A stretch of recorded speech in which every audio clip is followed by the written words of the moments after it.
स्त्रियांमध्ये kidney stone होण्याचं प्रमाण अलीकडच्या काळात वाढताना दिसतंय. याची अनेक कारणे आहेत, जसं की शरीर रचना, जीवनशैली, हार्मोनल बदल, आहार, पाणी पिण्याच्या सवयी आणि काही वैद्यकीय कारणे. तर स्त्रियांमध्ये किडनी स्टोन वाढण्याची प्रमुख कारण म्हणजे कमी पाणी पिण्याची सवय. दिवसातून पुरेसं पाणी न पिल्यामुळे मूत्रामध्ये कॅल्शियम, युरिक ॲसिड आणि इतर खनिजांचं प्रमाण वाढतं आणि हे खनिजं एकत्र गुंडाळून खडे तयार होतात. स्त्रियांमध्ये पाणी पिण्याचं प्रमाण कमी का होते, तर त्या कामात गुंतून राहतात. त्याच्यामुळे पाणी पिणं विसरतात, खास करून गृहिणी. ऑफिसमध्येही सतत पाण्याची ॲक्सेस नसणं. त्याचप्रमाणे युरिन दाबून ठेवण्याची सवय, लघवी दाबून ठेवणं. सतत मूत्र रोखल्यामुळे मूत्राशय आणि किडनीवरती ताण येतो आणि मूत्रातील खनिजांना बाहेर पडायची वेळ मिळत नाही. त्यामुळे ते शरीरामध्ये साचून राहतात. यामुळे इन्फेक्शन वाढतं आणि स्टोनही वाढतो. स्त्रियांमध्ये युरिन इन्फेक्शनचं प्रमाण यामुळे जास्त असतं. त्याचप्रमाणे युरिन इन्फेक्शनचं प्रमाण स्त्रियांना जास्त होतं. यामुळे स्त्रियांच्या शरीर रचनेमुळे UTI जास्त होतो. त्यामुळे युरिन दाबून न ठेवता तो वेळीच बाहेर विसर्जित करणं गरजेचं आहे. त्याचप्रमाणे वारंवार होणाऱ्या UTIमुळे ही सूज येते आणि सुजेमुळे खनिज क्रिस्टलायझेशनची प्रक्रिया वाढते. काही बॅक्टेरिया असतात ते किडनी स्टोन होण्यास प्रवृत्त करतात. त्याचप्रमाणे हार्मोनल बदल, PCOD, मोनोपॉज, इस्ट्रोजन कमी होणं यामुळेही कॅल्शियमचं प्रमाण कमी होतं आणि किडनी स्टोन होण्याची शक्यता वाढते. PCOD असणाऱ्या स्त्रियांमध्ये इन्सुलिन रेसिस्टन्स आणि वजन वाढ वेगाने होते आणि हे देखील किडनी स्टोन वाढण्यास जोखीम असतात. त्याचप्रमाणे चुकीच्या आहाराच्या सवयी, मीठ जास्त खाणं किंवा पापड, लोणचे, चिप्स, फास्ट फूड, रेडीमेड पदार्थ जास्त खाल्ल्यामुळेही किडनी स्टोनचा धोका वाढतो. त्याचप्रमाणे मीठ वाढल्याने मूत्रात कॅल्शियम वाढतं. त्याचप्रमाणे जास्त मसालेदार, फास्ट फूड किंवा तुपकट पदार्थ खाल्ले जातात आणि त्यामुळे ऑक्सलेट तयार होण्याचं प्रमाणही वाढतं. त्याचप्रमाणे जास्त प्रमाणात प्रथिनं घेणं यामुळेही युरिक ॲसिड वाढतं आणि युरिक ॲसिडमुळे किडनी स्टोन होण्याचाही धोका वाढत जातो.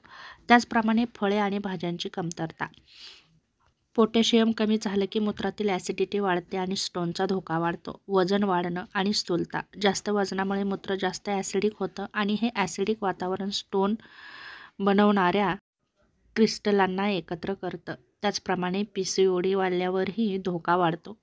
त्याचप्रमाणे जीवनशैलीमध्ये कमी सक्रिय असणं, जसं की दीर्घकाळ बसून राहणं, व्यायामाचा अभाव यामुळे मेटाबॉलिझम कमी होतं आणि कॅल्शियम ऑक्झलेट शरीरामध्ये साठून राहतं. त्याचप्रमाणे रक्ताभिसरणही कमी होतं आणि किडनीची फिल्ट्रेशन करण्याची क्षमताही कमी होते. त्याचप्रमाणे काही औषधे, जसं की कॅल्शियम सप्लिमेंट्स, व्हिटॅमिन Dचं प्रमाण जास्त असणं यामुळे मूत्रावर परिणाम करणारी काही अँटीबायोटिक्सही घेतली जातात आणि ही मूत्रवर्धक काही वेळा आपल्या शरीरातील मिनरल्सला म्हणजेच खनिजांना इनबॅलन्स करतात. त्याचप्रमाणे कुटुंबात किडनी स्टोनचा इतिहास असेल तर आनुवंशिकतेमुळेही किडनी स्टोन वाढण्याचा धोका 2 ते 3 पटीने वाढतो. पाळीदरम्यान कमी पाणी पिण्याची सवय किंवा स्वच्छता न ठेवणं यामुळे इन्फेक्शनचा धोका वाढतो आणि इन्फेक्शनमुळे स्टोनची शक्यता वाढते. स्त्रियांमध्ये आढळणारे प्रमुख प्रकारचे किडनी स्टोन म्हणजे कॅल्शियम ऑक्झलेट जास्त प्रमाणामध्ये वाढतो. त्याचप्रमाणे calcium phosphate, uric acid stone यामुळेही स्त्रियांना किडनी स्टोन होण्याचा धोका जास्त असतो. आणि हे प्रमाण कमी करण्यासाठी काय करावं, तर स्त्रियांनी दिवसातून 2.5 ते 3 लिटर पाणी पिणं गरजेचं आहे.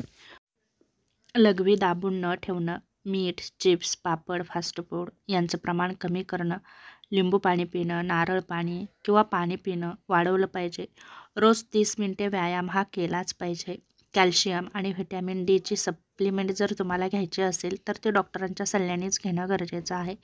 त्याचप्रमाणे UTI असल्यास त्वरित उपचारही घेणं गरजेचं आहे. PCOD असेल तरीही उपचार घ्या. थायरॉईड असेल तर तो नियंत्रणात ठेवण्यासाठी नक्कीच प्रयत्न करा.